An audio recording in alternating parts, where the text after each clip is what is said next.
कक्षा बीए तृतीय वर्ष विषय हिंदी साहित्य प्रथम प्रश्न पत्र प्रकरण महाभाव एवं सूर्योदय एक संभावना। ये दो कविताएं हैं। इनके रचनाकार नरेश मेहता जो नई कविता के पुरोधा कवि है, प्रमुख कवि है और नवीन उपमानों का, नवीन प्रतीकों का और प्रकृति का बहुत ही सुंदर और मनोहारी चित्रण नरेश मेहता ने अपनी कविताओं में किया है। तो इनकी महाभाव और सूर्योदय एक संभावना नामक दो कविता हैं। उनका हम प्रस्तुत वीडियो में सप्रसंग व्याख्याएं करने का हम प्रयास करेंगे।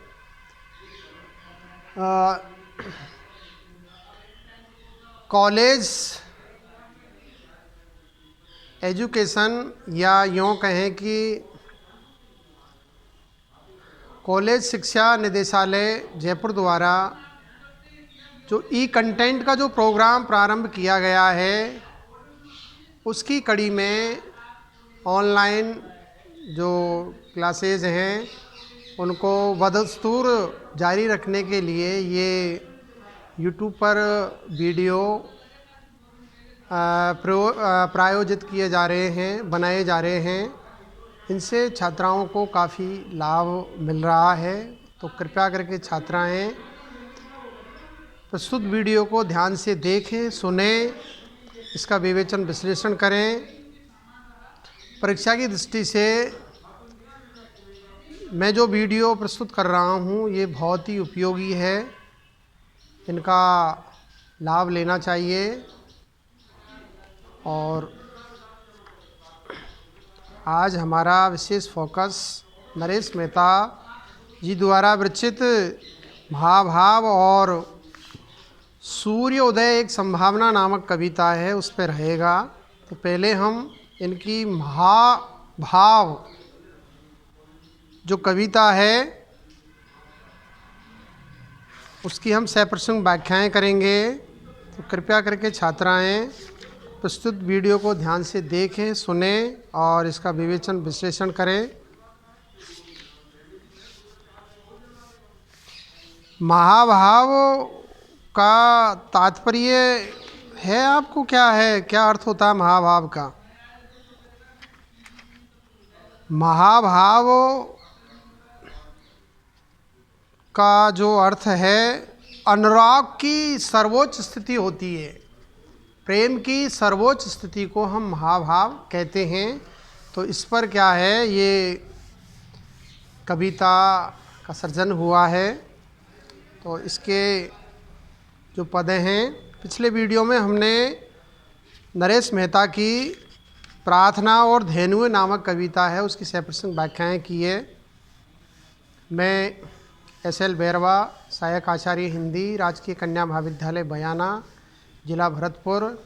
और जिस ई कंटेंट में हम चर्चा कर रहे हैं, ये ई कंटेंट महाराजा सूरजमल ब्रज यूनिवर्सिटी भरतपुर के BA तृतीय वर्ष के ऐच्छिक विषय हिंदी के प्रथम प्रश्न पत्र में संकलित है।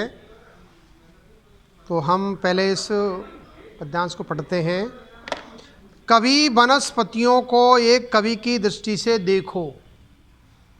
कवि वनस्पतियों को एक कवि की दृष्टि से देखो, कैसी विशाल कौटुंबिकता अनुभव होती है। ए मानुषी वन पर्वतों, निर्जन जंगलों, एकाकी उपत्यकाओं में भी पत्र लिखी भूसाएं धारे, स्वर में वर्णी फूल खोसें, ये वनस्पतियाँ भाषातीत संकीर्तन करती, निवेदित सुगंध की सुगंध लिखती रहती है। आदिवासी इन अरण्य पुत्रियों को एक कवि की दृष्टि से देखो, कैसी उपनिषदीय आश्रयता अनुभव होती है। तो हम अब व्याख्या के 4 सोपानों के आधार पर प्रस्तुत पद्यांश की सप्रसंग व्याख्याएं करेंगे। व्याख्या के 4 सोपान संदर्भ, प्रसंग, भावार्थ और कलात्मक सौंदर्य है। तो पहले हम इस पद्यांश का संदर्भ देखते हैं। प्रस्तुत पद्यांश हमारी पाठ्य पुस्तक आधुनिक हिंदी कविता में संकलित नरेश मेहता, जो कि द्वितीय सप्तक के प्रमुख कवि है, नई कविता के प्रमुख कवि है, उनके द्वारा विरचित महाभाव अर्थात प्रेम की, अनुराग की सर्वोच्च शिखर या सर्वोच्च परिणति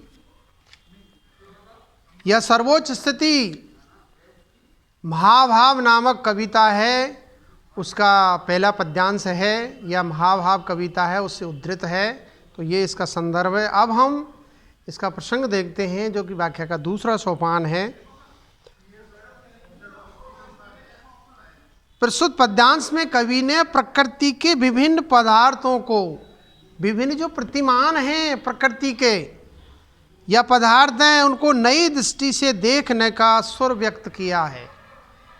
लौकिक अनुराग जब सर्वोच्च शिखर पर पहुंचता है तब वह महाभाव कहलाता है। लौकिक अनुराग, प्रेम जब वो सर्वोच्च शिखर पर पहुंचता है तब वह महाभाव कहलाता है। उसमें अज्ञात सत्ता के प्रति आत्मीयता रहती है। प्रस्तुत कविता में कवि ने यही भाव व्यक्त किया है। ये इसका प्रसंग हो गया। अब हम व्याख्या का तीसरा सोपान, इसका भावार्थ, उसका विवेचन विश्लेषण करते हैं। प्रस्तुत पद्यांश में कवि कहता है कि संसार के समस्त प्राकृतिक परिवेश या रमणीय स्थल एवं पेड़ पौधों को एक कवि की दृष्टि से देखो, निहारो, इसका एक कवि की दृष्टि से लुत्फ उठाइए। तो ऐसी भावात्मक दृष्टि से देखने पर उन सभी प्राकृतिक उपादानों में परस्पर परिवार जैसा संबंध दिखाई देता है। आत्मीयता का भाव होना चाहिए। इसी बात को स्पष्ट करते हुए कवि कहता है कि प्रकृति द्वारा निर्मित, संचालित एवं मनुष्यों से रहित वनों, पर्वतों, निर्जन जंगलों और सुनसान पर्वत की निचली समभूमियों को देखो तो वहाँ पर पत्ते रूपी वेशभूषा को धारण किए, सुंदर रंग वाले फूलों को सिर में खोसे लगाए ये वनस्पतियाँ दिखाई देती हैं और भाषा से रहित अर्थात अव्यक्त मौन मूक भाषा में संकीर्तन करती हुई चारों ओर विनम्रता से सुगंध बिखेरती रहती है। ये पेड़ पौधों में से इनके जो फल फूल है उसमें से सुंदर और सुगंध, जिससे पूरा वातावरण सुवासित हो जाता है। ये वनस्पतियाँ वन पर्वत के भूभागों में आदिवासी वन की पुत्रियों की तरह आकर्षक लगती हैं। इनमें भी अट्रैक्शन होता है, इनमें भी आकर्षण होता है। एक जीवंत कवि की दृष्टि से क्या है, देखना चाहिए। यदि सब लोग एक भावुक कवि की दृष्टि से देखें तो इन प्राकृतिक सुषमा से संपन्न वन भागों में उपनिषदकालीन आश्रमों की छटा अनुभव होती है। तो ये इस पदावतरण का भावार्थ है। अब हम व्याख्या का जो चौथा सोपान है या कलात्मक सौंदर्य, काव्य सौंदर्य, उसको निहारते हैं, देखते हैं।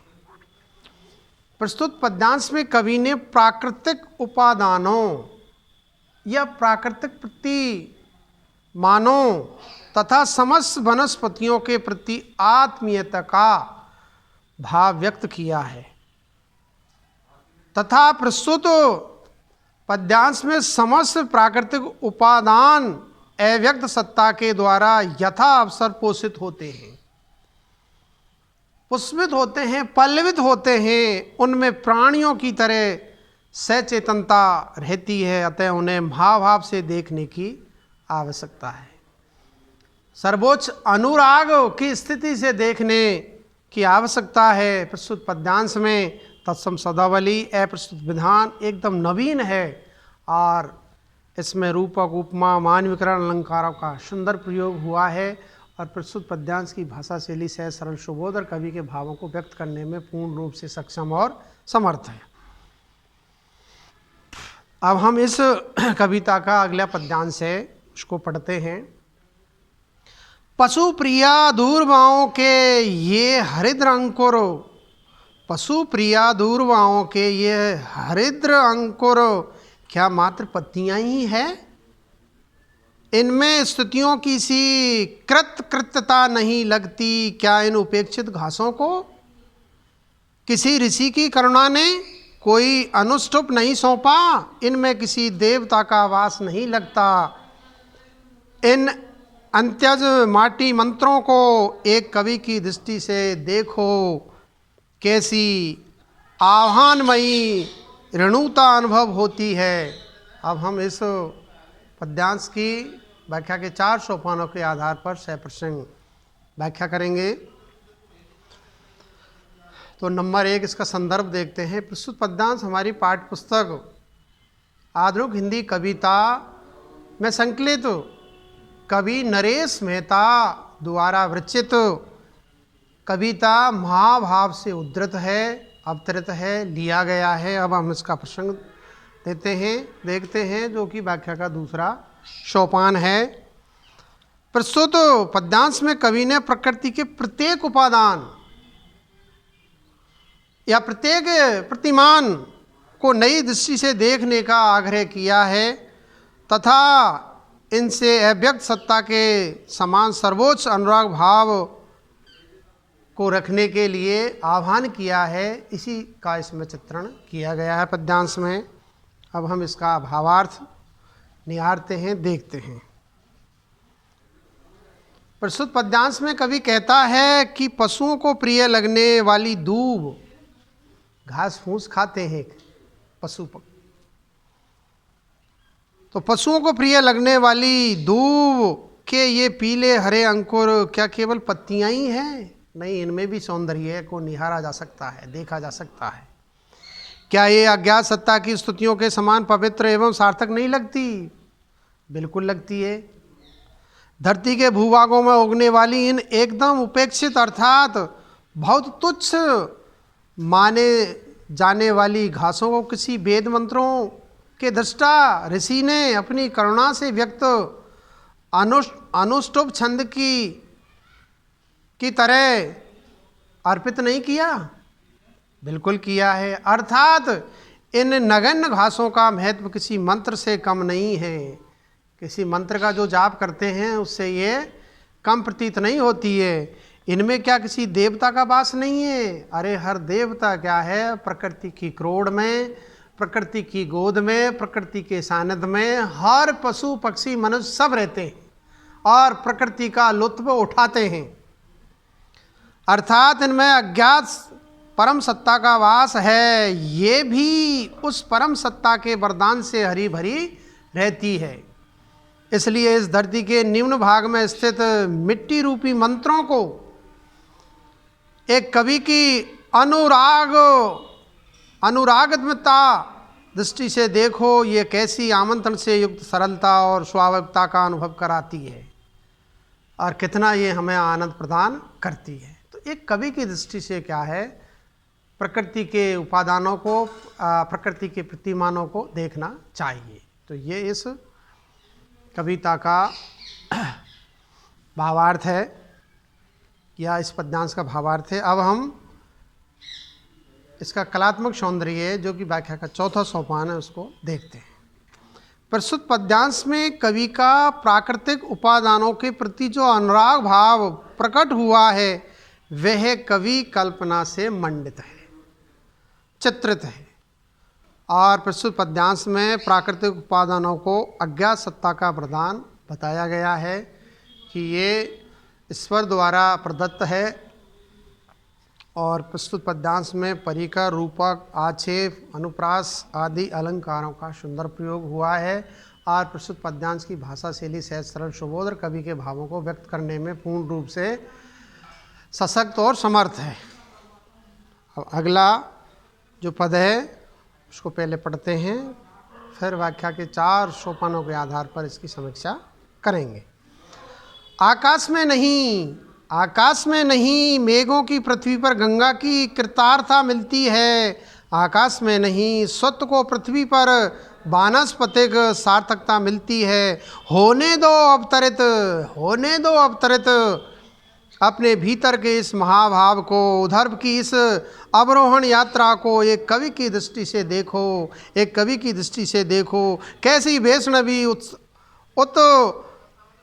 उत्सवता अनुभव होती है, एक कवि की दृष्टि से देखो, एक कवि की दृष्टि से देखो। अब हम प्रस्तुत पद्यांश को व्याख्या के 4 सोपानों के आधार पर इसका विवेचन विश्लेषण करते हैं। तो नंबर 1 इसका संदर्भ देखते हैं। प्रस्तुत पद्यांश हमारी पाठ्य पुस्तक आधुनिक हिंदी कविता में संकलित नई कविता के प्रमुख कवि नरेश मेहता द्वारा विरचित महाभाव कविता का उत्तरार्ध या अंतिम अंश है, या महाभाव कविता से उद्धृत है, अवतरित है, लिया गया है। अब हम प्रस्तुत पद्यांश का प्रसंग देखते हैं। प्रस्तुत पद्यांश में कवि ने समस्त प्राकृतिक उपादानों को नवीन अनुरागमयी दृष्टि से देखने का आग्रह किया गया है कि नई सोच, नई उमंग, नई दृष्टि से क्या है, ये प्रकृति के प्रतिमान है, उपादान है, उनको देखना चाहिए, निहारना चाहिए। अब हम प्रस्तुत पद्यांश का भावार्थ या व्याख्या का जो तीसरा सोपान है उसको देखते हैं। प्रस्तुत पदावतरण में कवि कहता है कि बादल आकाश में उमड़ते घुमड़ते हैं, परंतु उन्हें पृथ्वी पर बसने से और गंगा का प्रभाव बढ़ने से सफलता मिलती है। बादलों का महत्व कम नहीं है प्रकृति के लिए, मनुष्य के लिए, जनजीवन के लिए, जानवरों के लिए, पशु पक्षियों के लिए। बादल नहीं होते तो व्यक्ति का जीवन नहीं होता। आकाश में नहीं अपितु धरती पर ही सभी बीजों को वनस्पतियों के रूप में फलने फूलने की सार्थकता मिलती है। इस प्रकार इस धरती से तथा इस पर विद्वान प्राकृतिक उपादानों से अनुराग भाव उत्पन्न होने दो।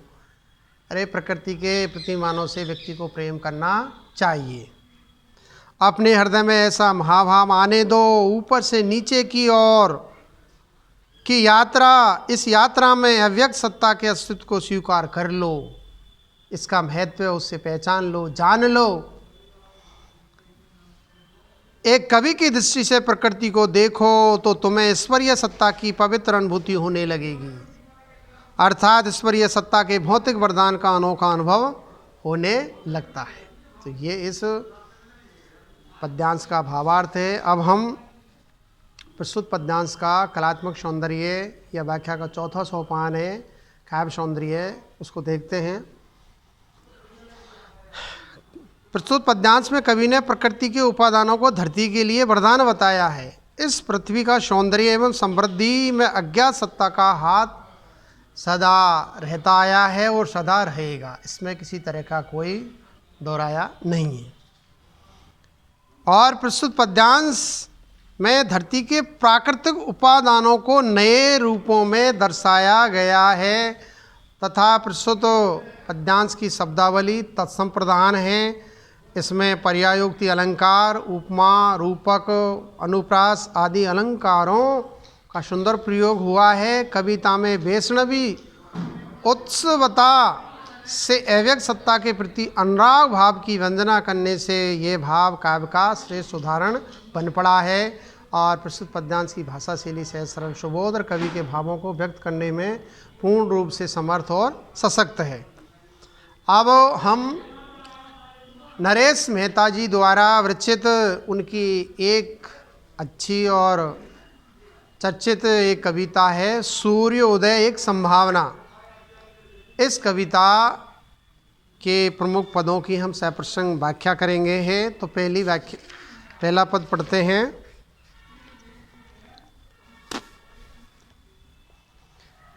कल तुम जहाँ खड़े थे कल तुम जहाँ खड़े थे वहाँ एक ऐसा सूर्योदय हुआ था जिसका कीर्तन करते अनंत पाखी मधु माधव उत्सव की गुलाल लग रहे थे। आकाश का यह माधव प्रकाश के मधु छत्ते से मधु पर्क वितरित कर रहा था और पृथ्वी प्रण्याकुल मधुमती लग रही थी। अब हम प्रस्तुत पद्यांश की व्याख्या के 4 सोपानों के आधार पर सप्रसंग इसकी व्याख्या करते हैं, इसका विवेचन विश्लेषण करते हैं। तो नंबर 1 प्रस्तुत पद्यांश का पहले हम संदर्भ देखते हैं। प्रस्तुत पद्यांश हमारी पाठ्य पुस्तक आधुनिक हिंदी कविता में संकलित नई कविता के प्रमुख कवि और प्रकृति के पुजारी नरेश मेहता द्वारा विरचित सूर्योदय एक संभावना नामक कविता है, उससे उद्धृत है, अवतरित है, लिया गया है। अब हम प्रस्तुत पद्यांश का प्रसंग देखते हैं। प्रस्तुत पद्यांश में कवि ने सूर्योदय को लक्ष्य कर अपने भावों की अभिव्यक्ति या अपने भावों को व्यक्त करने का प्रस्तुत पद्यांश के अंदर प्रयास किया है और प्रकृति के प्रतिमान उनका सुंदर और सजीव जीवंत चित्रण कवि इस पद्यांश में कर रहे हैं। अब हम इस पद्यांश का भावार्थ व्याख्या का जो 3रा सोपान है उसको देखते हैं। प्रस्तुत पद्यांश में कवि कहता है कि कल तुम जहाँ खड़े थे वहाँ पर एक ऐसा सूर्योदय हुआ, सूर्य निकला, जिसका स्तुति गान एवं कीर्तन अनेक पक्षी अपने मधुर कलरव से कर रहे थे। मधुर वाणी से क्या है, उसका स्वागत और उसका अभिनंदन, उसका सत्कार कर रहे थे। वे सभी पक्षी प्रातःकालीन अरुणम लाल लाल वेला में ऐसे लग रहे थे जैसे वसंत ऋतु के फाग के उत्सव में गुलाल चारों ओर फैली हुई हो। सूर्य उदय का अभिनंदन करने के लिए, उसका स्वागत सत्कार करने के लिए प्रकृति के जो प्रतिमान है, पशु पक्षी है, यहाँ तक मनुष्य है, वो भी उसके स्वागत के लिए आतुर रहते हैं, तत्पर रहते हैं। आज यह है कि रंग बिरंगे पक्षी प्रातःकालीन सूर्य की अरुण आभा, लाल लाल जो उसकी सुंदरता है, उसका सौंदर्य है, आभा से और भी चमक रहे थे और गुलाल की तरह लग रहे थे। आकाश में वसंत के प्रातःकाल अरुण बिंब सूर्य मानो प्रकाश रूपी शहद के छत्ते से शहद मिश्रित पदार्थ पराग आदि को धरती पर वितरित कर रहा था और पृथ्वी ऐसी लग रही थी जैसे विवाह के लिए उत्सुक कोई मधुमती अर्थात यौवन उन्मत्त नायिका हो। भाव यह है कि प्रातःकाल के अरुण प्रकाश में धरती 16 श्रृंगार, नायिका के जो 16 श्रृंगार होते हैं, उस प्रकार से धरती भी क्या है, एक सुहागन की तरह 16 श्रृंगार करके सुसज्जित ऐसी नव यौवना लग रही थी कि मानो वे पढ़ने के लिए उत्सुक बैठी है, विवाह बंधन में बंधने के लिए तत्पर हो, तैयार हो। तो ये इस पद्यांश का भावार्थ है। अब हम प्रस्तुत पद्यांश का काव्य सौंदर्य है जो कि व्याख्या का 4था सोपान है, उसको देखते हैं। प्रस्तुत पद्यांश में कवि ने सूर्य के अरुण बिंब को मधु छत्ता और उससे निकलने वाली लाल रश्मियों को मधु पर्क बताया है। पूजा सत्कार के निमित्त दही, घी, मिश्री जल एवं शहद के मिश्रण से तैयार किया गया तरल पदार्थ मधु पर्क कहलाता है। पक्षी रूपी कीर्तन करने वालों के द्वारा अंत में मधु पर्क का वितरण करना धार्मिक प्रक्रिया के समान बताया गया है। और प्रस्तुत पद्यांश में यमक, उत्प्रेक्षा, रूपक, अनुप्रास के साथ मानवीकरण अलंकार का सुंदर प्रयोग हुआ है। और प्रस्तुत पद्यांश की शब्दावली तत्सम प्रधान वैष्णव संस्कारों की अभिव्यक्ति प्रशस्त है, देखने योग्य है। और प्रस्तुत पद्यांश की भाषा शैली सहज, सरल, सुबोध, कवि के भावों को व्यक्त करने में पूर्ण रूप से समर्थ और सक्षम है। अब अगला पद, उसको पहले हम पढ़ते हैं, फिर व्याख्या के 4 सोपानों के आधार पर हम इसका विवेचन विश्लेषण करेंगे। सूर्य को भी देवताओं की भांति, सूर्य को भी देवताओं की भांति आकाश ही प्रिय है। शायद प्रत्येक तेजस्विता आकाश होती है और सौम्यता पृथ्वी। इसलिए तुम गायत्री भूषा में प्रति सूर्य बनकर पृथ्वी पर धूप चलने लगे। हिम शिखरों से नदियां धूते हुए मैदान में खड़े तुम पता नहीं अरण से क्या बातें कर रहे थे। अब हम प्रस्तुत पद्यांश की व्याख्या के 4 सोपानों के आधार पर सप्रसंग इसकी व्याख्या करेंगे।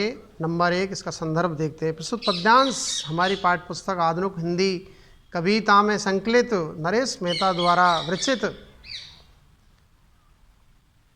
कविता सूर्य उदय की संभावना कविता से उद्धृत है, अवतरित है, लिया गया है। अब हम इसका प्रसंग देखते हैं। प्रस्तुत पंक्तियों में या पद्यांश में कवि ने सूर्योदय के माध्यम से अपनी भावनाएं या कल्पना के दृश्यों की संभावना व्यक्त की है। अब हम इसका भावार्थ निहारते हैं, देखते हैं। प्रस्तुत पद्यांश में कवि कहता है कि सूर्य ने अपना स्थान आकाश को बना रखा है, क्योंकि देवताओं जो श्रेष्ठता और पूर्णता के प्रतीक हैं की ही भांति सूर्य को भी आकाश ही प्रिय है। अर्थात जिस प्रकार मनुष्य की सीमा से परे अस्पर्श देवता आकाश में निवास करते हैं, क्योंकि आकाश एक उच्च धरातल है, उसी प्रकार सूर्य भी अपनी अंदर तेजस्विता और औदात्य को समेटे हैं, वह भी देवता है। इसी कारण उस सूर्य को भी आकाश ही प्रिय है। इस उदाहरण से ऐसी संभावना होती है कि संभवतः प्रत्येक तेजस्विता आकाश में होती है, अर्थात प्रत्येक तेजस्वी वस्तु सामान्य धरातल से ऊपर होती है, वो धरातल पर पृथ्वी पर नहीं होती है। अतः तेजस्विता को धारण करने वाला आकाश है, जबकि सदैव शांत रहने वाली पृथ्वी सौम्यता का स्थान है, सुंदरता का स्थान है। आज यह है कि आकाश तेज प्रकाश का स्थान है, तो धरती सरल, सुंदर, उदार गुणों से संपन्न है। पृथ्वी और आकाश ये दोनों क्रमशः सौम्यता व तेजस्विता के प्रतीक है। इसी कारण सूर्य की किरणें गायत्री मंत्र से अलंकृत होकर तेजस्विता से प्रति सूर्य बनकर पृथ्वी पर धूप के रूप में चमकने लगी है। सूर्य हिमालय के शिखरों से नदियों का दोहन करता हुआ तथा मैदान में खड़ा हुआ वनों से न जाने क्या क्या बातें कर रहा था। तो कहने का तात्पर्य प्रकृति के प्रतिमान भी आपस में मिलते हैं। तो ये इस पद्यांश का भावार्थ है। हम व्याख्या का 4था सोपान या प्रस्तुत पद्यांश का कलात्मक काव्य सौंदर्य, इस पर विशेष या इस पर टिप्पणी है, वो देखते हैं। प्रस्तुत पद्यांश में कवि ने तेजस्विता और सौम्यता आदि गुणों को क्रमशः आकाश पर पृथ्वी से संबद्ध किया है। वैशेषिक दर्शन में पंच भौतिक तत्वों में समाहित आकाश का गुण शब्द बताया गया है, किंतु कवि ने अपनी मौलिक कल्पना से आकाश को तेज गुण से संबद्ध बताया है, क्योंकि तेज सदैव प्रकाशमान एवं उधर स्थित होता है, अतः तेजस्विता आकाश में ही हो सकती है। और प्रस्तुत पद्यांश में सूर्य की प्रखर किरणों से पिघलकर बर्फ नदियों के रूप में बहती है। इस माध्यम से कवि व्यक्त करता है कि सूर्योदय से ही जड़ता समाप्त हो पृथ्वी पर समस्त कार्य आरंभ होते हैं। जब तक सूर्योदय नहीं होता है तब तक क्या है, पृथ्वी पर किसी तरह की कोई हलचल नहीं होती है। और प्रस्तुत पद्यांश की भाषा तत्सम शब्दावली प्रधान खड़ी बोली है और इस पद्यांश में यमक, परिकर, रूपक के साथ मानवीकरण अलंकारों का सुंदर प्रयोग हुआ है। मैदान में खड़े होकर सूर्य वंश से न जाने क्या बात कर रहा है में मानवीकरण और उत्प्रेक्षा का चमत्कार द्रष्टव्य है। और प्रस्तुत पद्यांश की भाषा शैली सहज, सरल, सुबोध और कवि के भावों को व्यक्त करने में पूर्ण रूप से सशक्त और समर्थ है। धन्यवाद। आज इतना ही। आगे हम अगले वीडियो में चर्चा करेंगे।